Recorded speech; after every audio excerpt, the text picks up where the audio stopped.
Buenas tardes con todos. Voy a dar inicio a la exposición del día de hoy. Yo soy el doctor Octavio Cavero, soy médico asistente del Departamento de Cirugía de Tórax del Instituto Nacional de Enfermedades Neoplásicas. Y como panelistas tenemos al doctor Raimundo Sarnaque, médico asistente del Departamento de Radiodiagnóstico, y al doctor Yasser Zulcahuamán, que también es médico asistente del equipo funcional de genética y biología molecular, también del instituto. Yo les voy a hablar un poco sobre el cáncer de pulmón, sobre el diagnóstico. Bueno, como un recordaris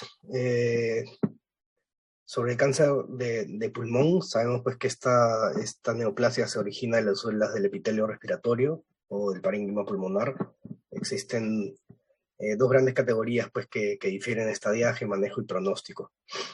Y a grandes rasgos tenemos el cáncer de pulmón de células pequeñas. Estas son derivadas básicamente de las células neuroendocrinas y van a representar aproximadamente el 15% de los cánceres de pulmón. Y por otro lado, el cáncer de pulmón de células no pequeñas, que es básicamente el 85% de los casos. Y dentro de este grupo tenemos el adenocarcinoma, que actualmente es el más frecuente, el carcinoma de células escamosas. Según Globocan, en el 2020, este es básicamente el último reporte que han sacado sobre los casos nuevos en el 2020 a nivel mundial de ambos sexos y todas las edades. El cáncer de pulmón abarcaba el 11.4% del total de cánceres. Y sobre las muertes o la causa de muerte en el año 2020 a nivel mundial, ambos sexos y todas las edades, el cáncer de pulmón nos daba el 18%. Si comparamos pues a los demás tipos de cánceres, podemos decir que es el más letal. Igual, estimado muertes en 2020, en mujeres 13.7% y en hombres varones 21.5%. Entonces, de acuerdo al Globocan, como ya lo dije, el cáncer de pulmón es la neoplasia más frecuente en el mundo, con 1.8 millones de nuevos casos, que representa el 11.4% de todos los cánceres. Es la principal causa de muerte, donde 1 de cada 5 casos corresponde a cáncer de pulmón con una relación incidencia y mortalidad de 0.87. En el Perú, se ubica en el tercer lugar en varones y en el quinto lugar en las mujeres. Y como ya lo vuelvo a repetir, el cáncer de pulmón se considera pues que es el más letal de todos, ¿no? Con 18% de muertes a nivel mundial. Entonces, el cáncer de pulmón puede tener múltiples síndromes paraneoplásicos, y dentro de los más frecuentes o de los que vemos tenemos la hiponatremia, la hipercalcemia, la ataxia cerebelosa, la trombosis migrans, el CIJAT, puede dar reacciones linfomoides, trombocitosis, alteraciones sensoriales, entre otros. Nosotros normalmente pedimos para el diagnóstico o en pacientes que vienen a la consulta, pedimos una serie de exámenes, dentro de ellos también los marcadores tumorales. Ojo que estos no son diagnósticos o son 100% fiables, ya que los marcadores tumorales también pueden estar aumentados en enfermedades neoplásicas. Pero dentro de todos los que nos ayuda, o principalmente lo que pedimos, el cifra 21, el CA, el 699. Entonces se dice que el cifra 21 puede ser lo más específico para cáncer de pulmón, ¿no? Pero igual combinarlos con ellos, con el CA o el CA199, también puede ayudar a ser un poco más sensible. Entonces el diagnóstico, el objetivo es un diagnóstico y una estadificación precisa ¿para qué? Para poder dar un buen tratamiento. No todos los cánceres de pulmón se tratan de la misma manera. Entonces es muy importante hacer una muy buena historia clínica, un buen examen físico, y sabemos pues que ¿Cómo se presenta normalmente?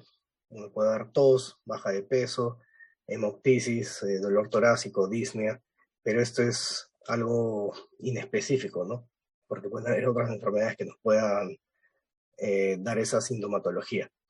El problema con el cáncer de pulmón es que la mayoría de veces estos llegan a la consulta en estadios avanzados.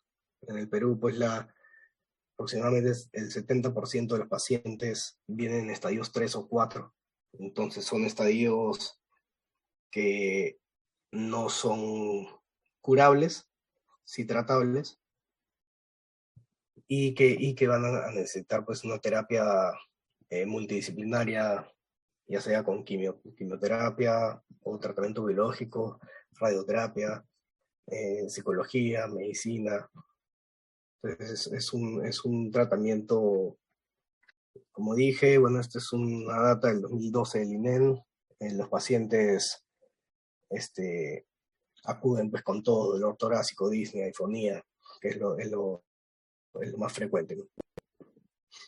Detección temprana, son pacientes de alto riesgo y asintomático.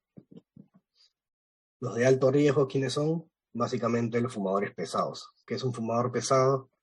Aquellos pues que fuman cigarrillos 10 a 30 por día.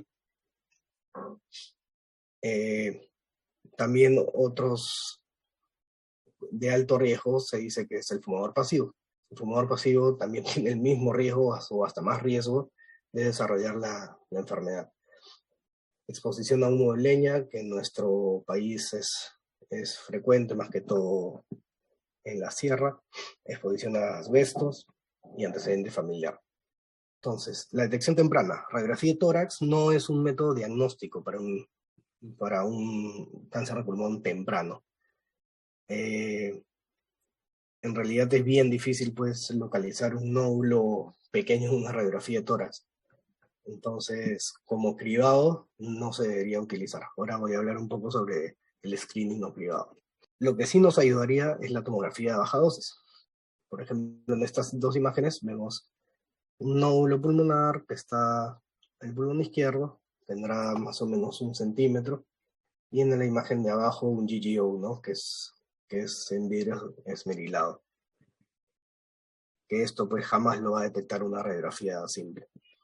Entonces, sobre la prevención del cribado del cáncer de pulmón, entonces se dice pues que el cáncer de pulmón es una enfermedad única, en el sentido que el principal agente etiológico que va a ser el cigarrillo, ¿no? Que es un producto adictivo y promovido por la industria. Entonces 85-90% de los casos están causados por el consumo voluntario o involuntario de cigarrillos. Involuntario pues son el fumador de segunda mano, ¿no? Entonces, el tabaquismo, aparte de que nos puede causar todos los tipos de cánceres prácticamente, nos va a complicar el tratamiento, las interacciones medicamentosas, problemas médicos relacionados con el tabaco, disminución de la calidad de vida y reducción de la supervivencia. Entonces, el tabaquismo activo y pasivo, como de segunda mano, que nos ha demostrado que también es causa de cáncer de pulmón. Entonces, 20-30% de los pacientes de riesgo de cáncer de pulmón es por la exposición al humo de tabaco, ¿no? Entonces, la detección del cáncer de pulmón es la última intervención diseñada para mitigar la mortalidad por el cáncer. Y por eso se recomienda la tomografía de baja dosis. Más que todo aquellos pacientes que son de alto riesgo, que son fumadores o exfumadores de... Debido a la alta mortalidad y la dificultad para detectar el cáncer de pulmón en etapas tempranas, hubo mucho interés pues en los años 90 o antes en la radiografía de tórax, que fue lo primero que se introdujo. Y después de los 90 se introdujo la tomografía de tórax de baja dosis. Entonces, en Estados Unidos, el Instituto Nacional del Cáncer, en la década de los 70, hubieron varios estudios. En el Memorial, que es en Nueva York, en Johns Hopkins y en la Clínica Mayo. Entonces, los ensayos del Memorial y del Johns Hopkins agregaron la citología de esputo, cada 4 meses con la radiografía de tórax anual, y lo compararon con una radiografía anual sola. Y se comparó, o sea, anualmente, y con la citología de esputo cada 3 meses. Entonces, ¿qué se vio? Que no hubo mucha diferencia en la tasa de mortalidad, ¿no? Al agregar la citología de esputo junto a la radiografía de tórax.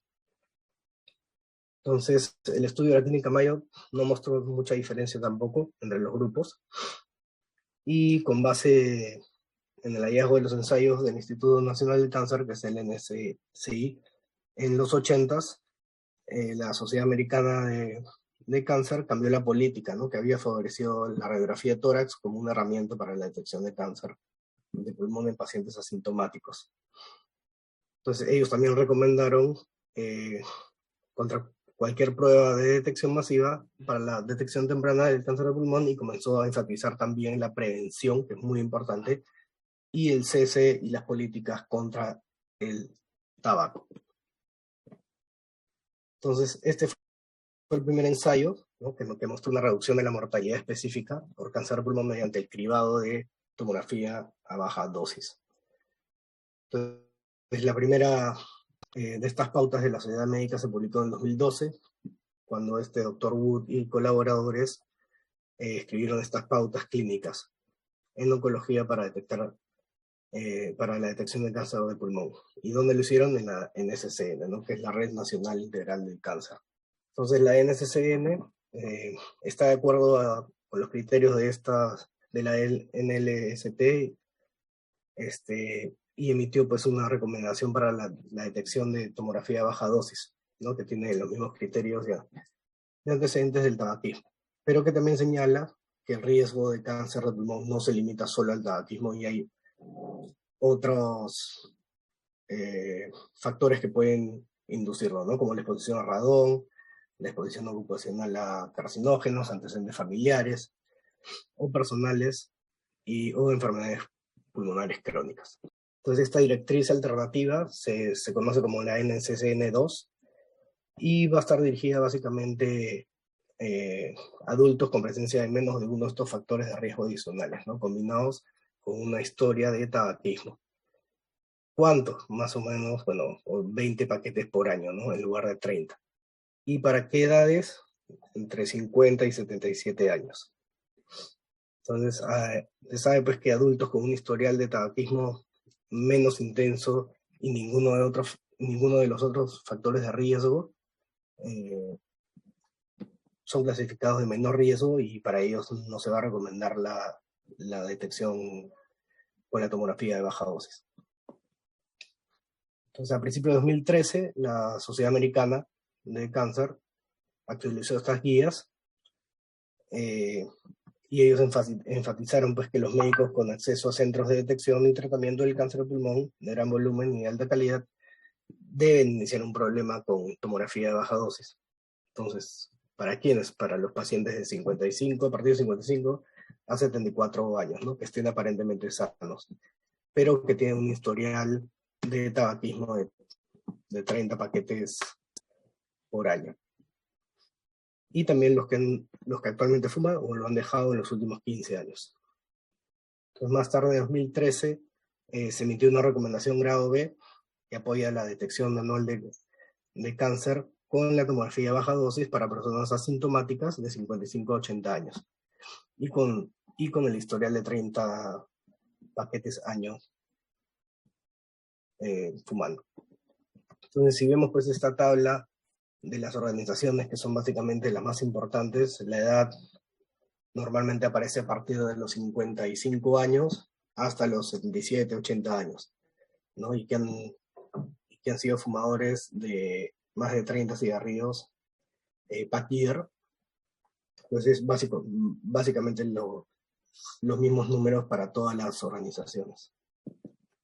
Entonces, el estudio Nelson, esto fue a principios del 2020, este ensayo reclutó a sujetos de estudio del 2000 al 2004, escribió 13.195 hombres y 2.594 mujeres. Estas fueron asignadas al azar, y se les realizó pues una tomografía baja dosis, y esto se repitió una al año, a los 3 años y a los 5 años, versus a ninguna exploración. Entonces hubo un cambio en el diagnóstico en estadios más tempranos. Obviamente, pues si los puedes, o puedes hacer un screening o una tomografía de baja dosis, vas a poder detectar lesiones mucho más pequeñas, eh, no sólidas, en favor a los pacientes, ¿no? Entonces este estudio a unos 10 años de seguimiento y se vio pues que la mortalidad de cáncer de pulmón fue 24 veces menor en hombres y 33% menor en las mujeres. Entonces, ¿cuál fue como que la conclusión pues, de este estudio? La eficacia y la importancia del cribado con tomografía de baja dosis para detección del cáncer de pulmón. La tomografía de tórax de baja dosis detecta lesiones precursoras y neoplasias malignas incipientes. Sí, es verdad. ¿Cuál es el gran problema? Que no todos los establecimientos de salud tienen tomógrafo, entonces uno, y si lo tuvieran es de alto costo. Entonces, no todas las personas pueden, pues, costear un examen como este, ¿no? Lo importante acá, pues, son las políticas de salud, que los grandes hospitales o las grandes instituciones tienen que tener tomógrafos, y en zonas donde no, bueno, donde no hay muchos o más alejadas, tienen que tener estos aparatos, ¿no? Ya saben, más que todo hablo en provincia. Entonces, GGO, como le dije, glass opacity, son las lesiones en vidrio esmerilado. En esta tomografía, pues, se nota clarito esta lesión, que hace imposible que esto se pueda detectar en una radiografía simple. Entonces, es la importancia, pues, de la tomografía. Entonces, el diagnóstico precoz obviamente es el ideal, ¿no? Ya que teniendo un diagnóstico precoz, tenemos alta posibilidad de curación de estos pacientes. Acá, cirugía versus control tomográfico en no más de 3 meses. No es milímetros, es 3 meses. Acá se compara de lo que era a 3 o a 6 meses después, y vemos pues que la lesión, que era pequeñita, ha crecido y está más sólida. Entonces probablemente esto sea un cáncer de pulmón. Sobre el diagnóstico citohistológico, es muy importante para nosotros los oncólogos tener a un citopatólogo, un patólogo bien preparado, ¿no? En el primer recuadro tenemos el adenocarcinoma, que es el tipo histológico más frecuente.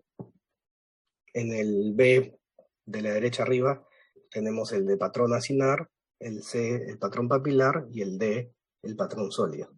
Otro método diagnóstico importante para nosotros es la broncoscopía, con o sin autofluorescencia. En realidad nosotros, por lo menos en el hospital, no tenemos la autofluorescencia, pero sí tenemos la broncoscopia. Entonces, las lesiones primasivas sincrónicas son frecuentes en los pacientes con cáncer de pulmón, y la broncoscopía debería incluirse, sí, en la evaluación preoperatoria.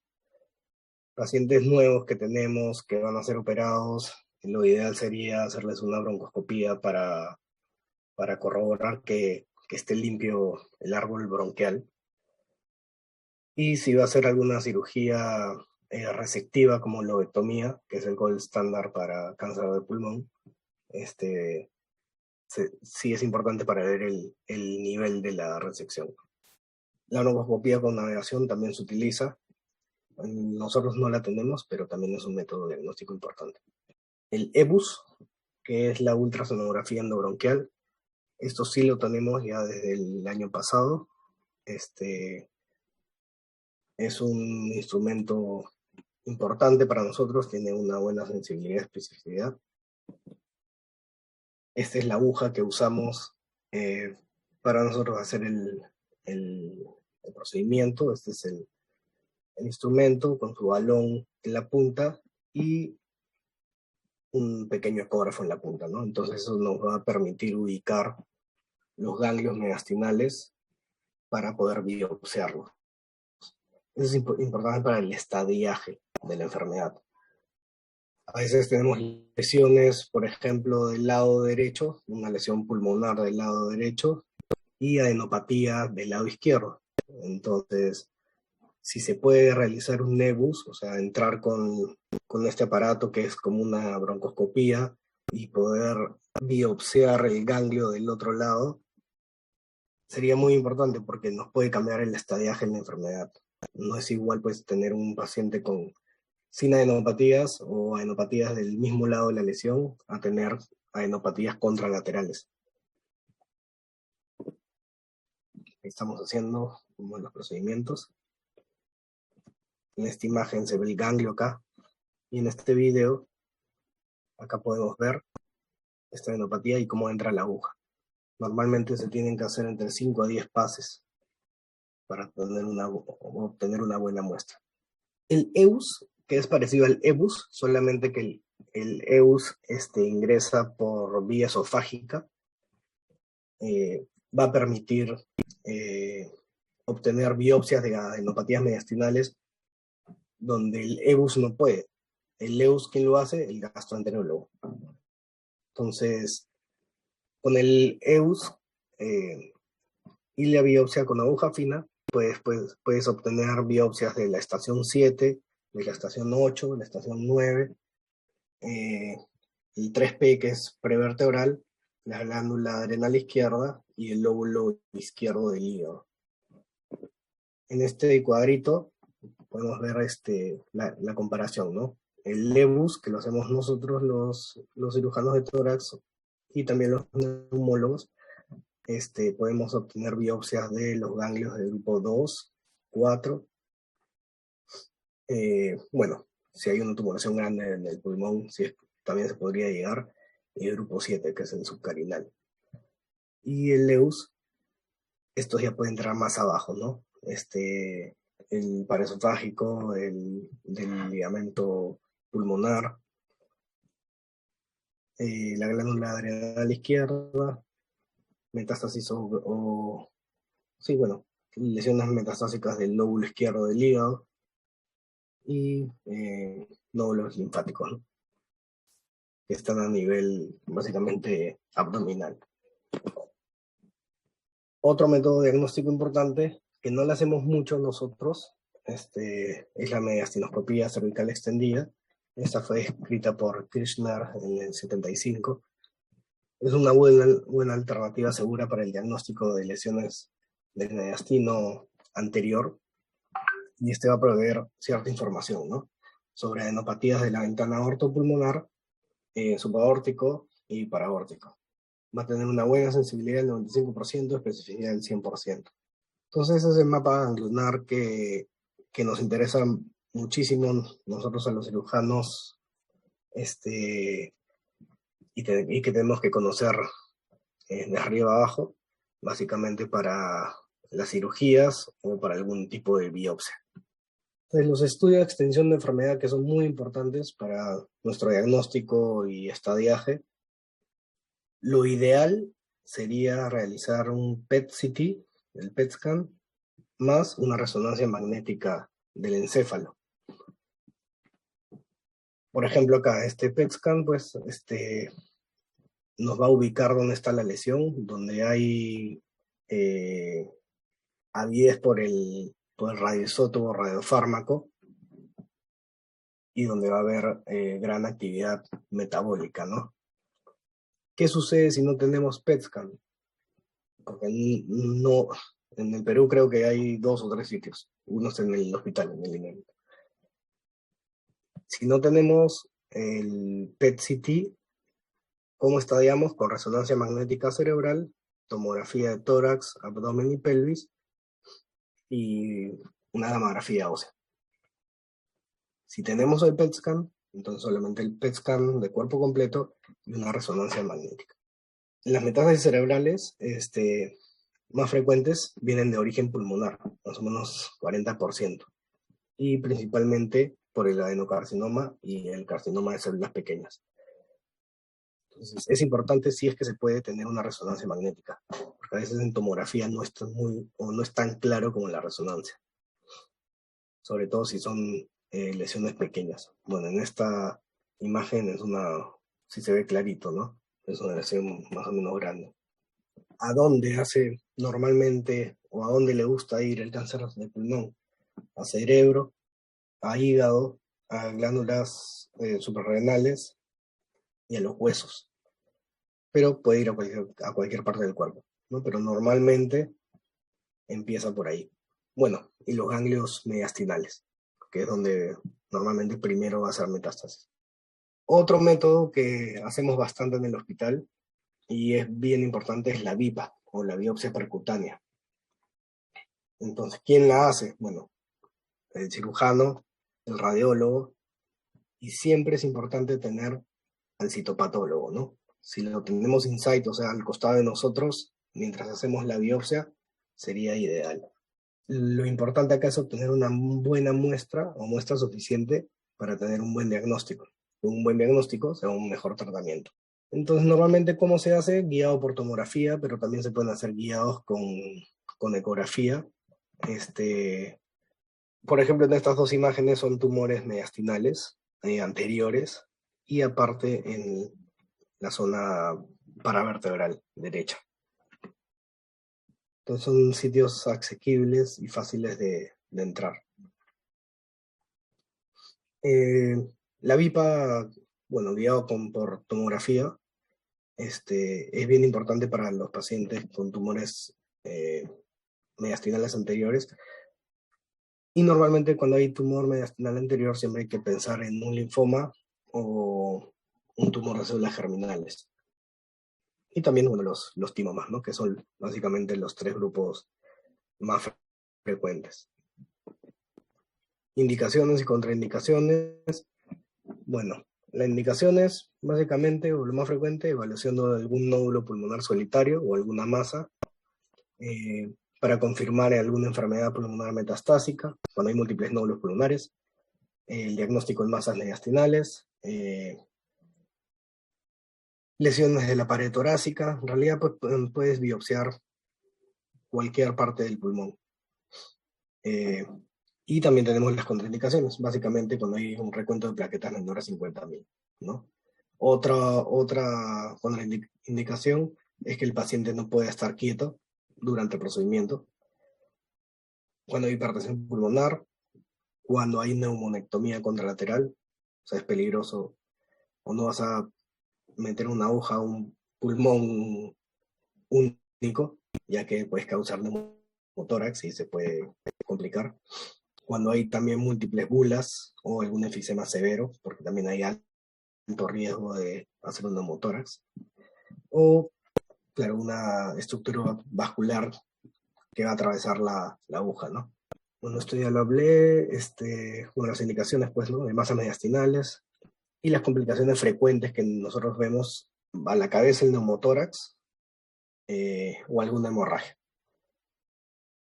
Si hay algún neumotórax, bueno, lo podemos actuar rápidamente con algún tubo de drenaje. Si hay alguna hemorragia, siempre hay que poner al paciente del mismo lado de donde está la lesión, de costado, y esperar, ¿no? Obviamente, si es mucho, podemos acabar hasta en sala de operaciones.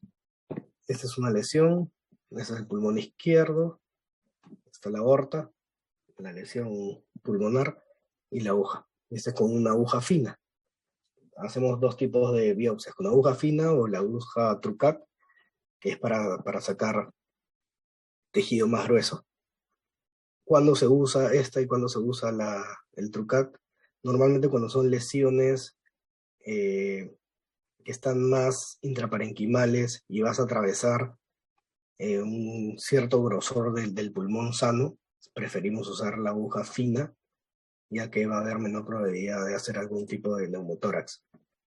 Cuando son lesiones que son más periféricas, ahí sí podemos usar la aguja más gruesa, ¿no? Como la Trucat.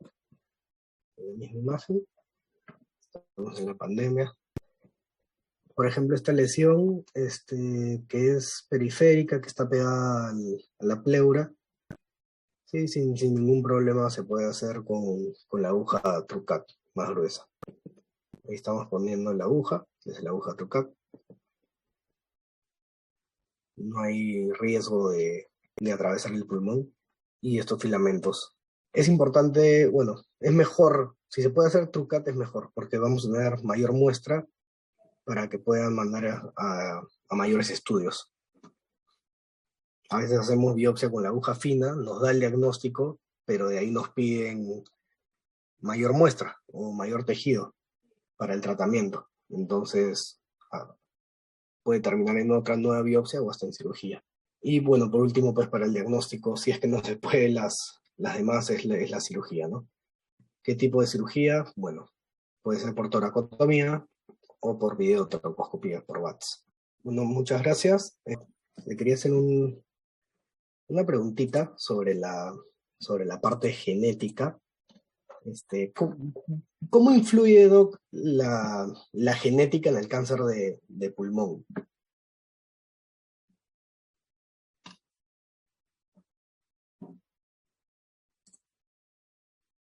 Hola. A ver. Sí, muchas gracias por su pregunta. Justo le estaba compartiendo un poco mi pantalla que tengo aquí para echarle una miradita. Sí, sí. En realidad, en cáncer de pulmón pueden existir todos estos genes que se comportan de manera hereditaria. Ujú. Entonces, cuando vemos en la familia casos con cáncer de mama o cáncer hepatocelular o alguna enfermedad autoinmune, pensamos que el gen mutado es un Cas8. O podría ser que encontremos mutaciones como EGFR, por ejemplo, y uno dice, EGFR tiene también con formas hereditarias y somáticas. Entonces habría que revisar en cada caso cuál es la historia de la familia, ¿no? Aquí, por ejemplo, uno empieza a abrir y cada uno de estos genes tiene una explicación diferente. Incluso aquí está este famoso BRCA, y el BRCA es uno de los más conocidos porque se relaciona muchísimo con cáncer de mama, con cáncer de ovario, ¿no? Entonces aquí podemos ver de que en la historia familiar para nosotros es mandatorio. Pudiese ser que estamos viendo un caso de cáncer de pulmón, pero si vemos que hay historia de cáncer de mama, de pronto el gen a estudiar podría ser también BRCA2. Y si en la familia existiesen anemia de Fanconi u otras condiciones genéticas, entonces es mejor hacer un estudio de panel, es decir, tomarle una muestra de saliva o de sangre y ver si hay predisposición o no, y con lo cual ya sabríamos cuál es la causa del cáncer y el riesgo de que otros miembros de la familia de este paciente también presenten la misma enfermedad. Claro. Y esos estudios de panel se hacen en el hospital, porque Eh, yo sabía, bueno, antes, ¿no? Que era, por lo menos en las clínicas, claro, podías hacer un estudio de panel genético, pero era sumamente caro, ¿no? sí, doctor. Sí, claro, nosotros en el hospital ya tenemos el equipo y el personal entrenado. El año pasado estuvimos haciendo cerca de 500 estudios de este tipo y este año hemos vuelto a pedir nuevamente la compra de los reactivos. Entonces sí estamos en condiciones y ya estamos haciendo el estudio, pero estos igual sí tenemos ciertos como ciclos dependiendo mucho del ingreso de los reactivos. Entonces de manera rutinaria sí los hacemos. Lo primero que hacemos es tener una consulta con el paciente para evaluar si corresponde o no a estas formas hereditarias, y lo siguiente ya es decidirnos por un panel que incluya toda esta lista de genes para determinar la predisposición o no del cáncer. Sí Claro. lo estamos haciendo, o sea, tenemos la consulta y también tenemos el panel genético. Gracias, doctor. Gracias. El doctor Cernaje, experto pues en imágenes, ¿qué tan útil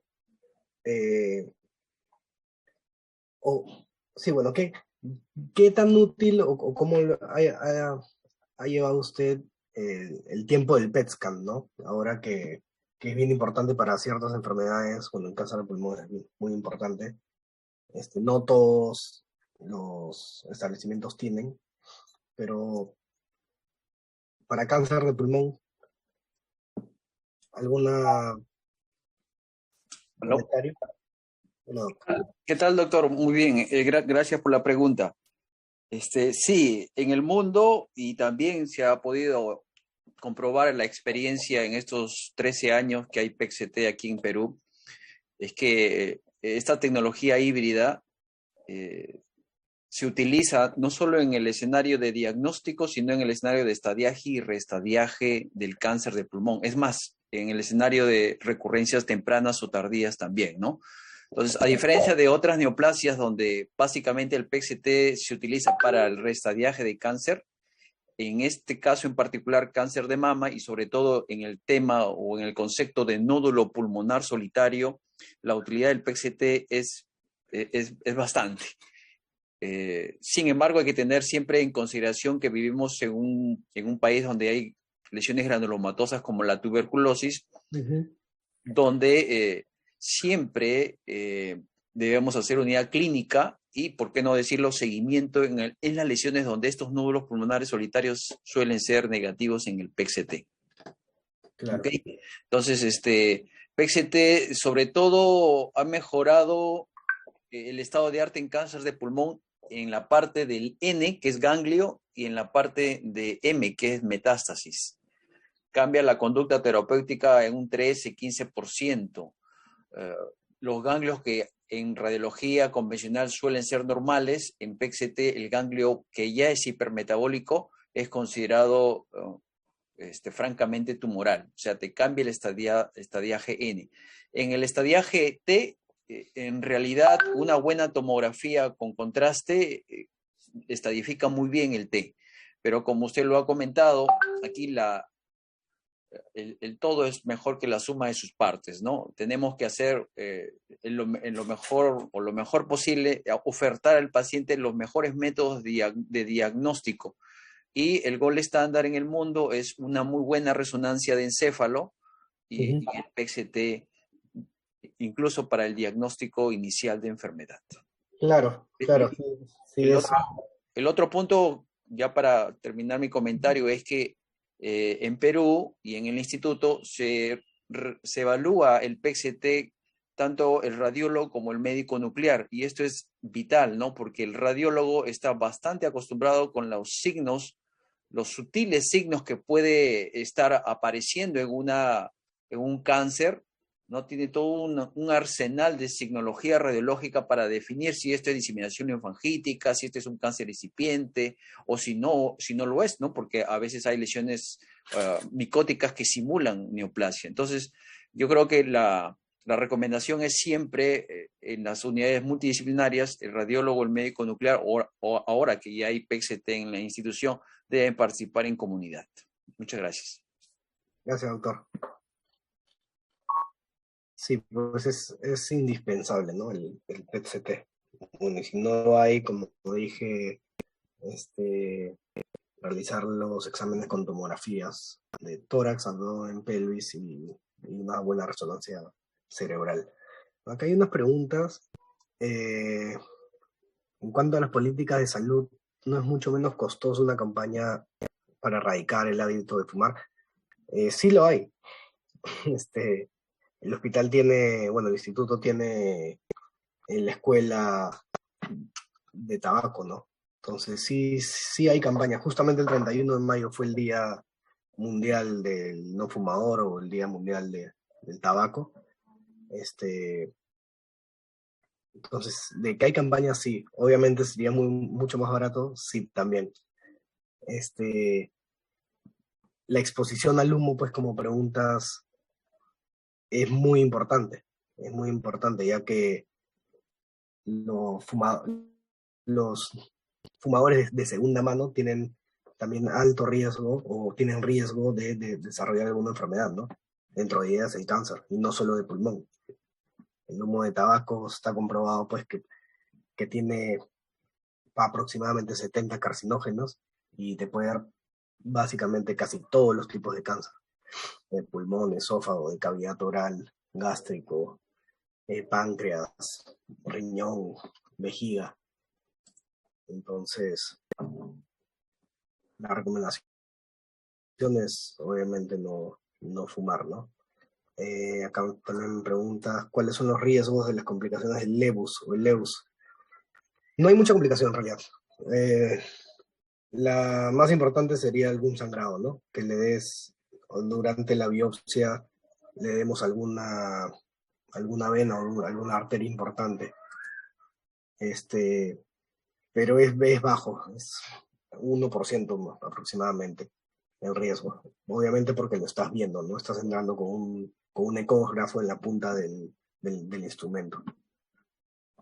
Acá hay otra pregunta. Sobre la VIPA. Bueno, la VIPA tiene pues sus indicaciones y contraindicaciones. Pueden haber complicaciones, sí. El más frecuente, neumotórax. Si sucede un neumotórax, dependiendo cuál es el porcentaje del neumotórax, si es más de 20%, o si hay alguna sintomatología, es necesario colocar un tubo de drenaje, ¿no? Para evacuar el aire que está adentro. ¿Cuánto tiempo? Todo depende. 3, 4, 5 días. Si se produce un neumotórax después del tratamiento, que es el tubo de drenaje, ¿va a quedar igual esa persona? Sí, claro. Es como una herida, ¿no?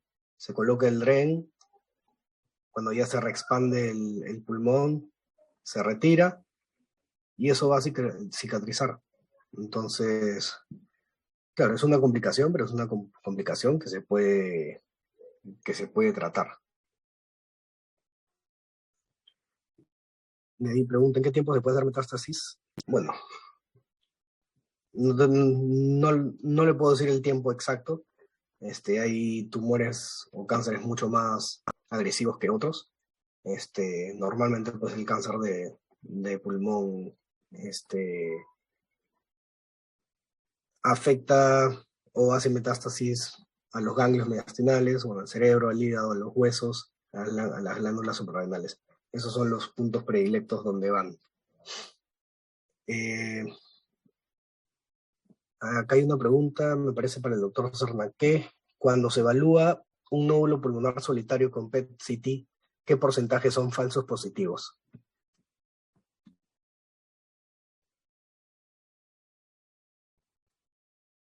Buenas, gracias por la pregunta. En realidad en Perú hay varios falsos positivos, ¿no? Estaríamos bordeando pues un 15 hasta un 20%. ¿Y cuáles son esos falsos positivos? Es la tuberculosis y las micosis, ¿no? Las micosis en la sierra, las lesiones de exposición a carbón, ¿no? Antracosis. Todo proceso inflamatorio en general puede producir incremento de la actividad metabólica, y si esto le sumamos a una lesión pseudonodular, entonces probablemente incluso el que no es muy experto viendo las imágenes puede caer fácilmente en la presunción de una neoplasia hipermetabólica, en este caso con el PCT.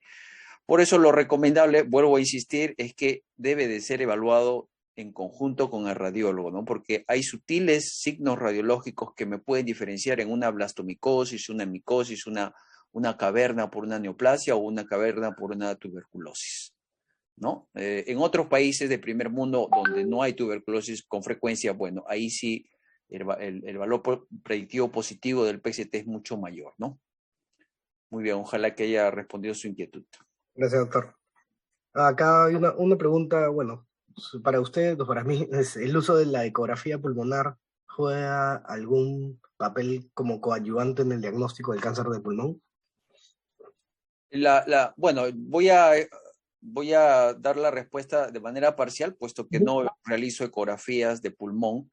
Ciertamente, lo que tengo en conocimiento y en consideración en la práctica es que la ecografía pulmonar, este método, el haz ultrasónico no llega a evaluar a profundidad la lesión. Por lo tanto, estaría limitado para definir los casos urgentes de derrame pleural, derrame pericárdico y lesiones que están adyacentes a la pared torácica.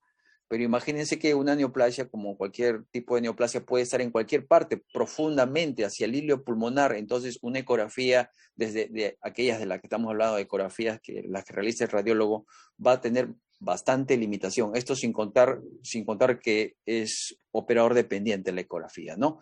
Y aprovecho para decirles que la resonancia magnética en cáncer de pulmón también se utiliza, pero en casos particulares, como por ejemplo la evaluación del plexo braquial, o sea, la infiltración de la neoplasia en estas raíces nerviosas por la alta resolución de contraste que tiene la resonancia magnética. La otra indicación es tumores de Pancoas, ¿no? El compromiso de los cuerpos vertebrales para ver si esto es resecable o no, y la infiltración de las cámaras o las cavidades cardíacas en tumores que infiltran el mediastino. Muy bien. Gracias, doctor. Sí, quería agregar nomás sobre la ecografía. Como dice el doctor Cernaque, pues nos ayuda bastante, ¿no? Para básicamente los derrames pleurales o pericárdicos. Si tuviéramos pues una lesión que esté adyacente a la pleura o que esté infiltrando, también podría ayudar, pero no es el examen de elección, ¿no? Particularmente yo tengo un ecógrafo portátil, que lo uso básicamente para derrames pleurales, para saber a dónde tengo que punzar para poner algún dren, ¿no? Ponemos drenes tubos torácicos, o drenes finitos, tipo un catéter venoso central, pero de un solo lumen, y eso lo conectamos a una válvula Hemlich. Pero sí, básicamente se usa para eso.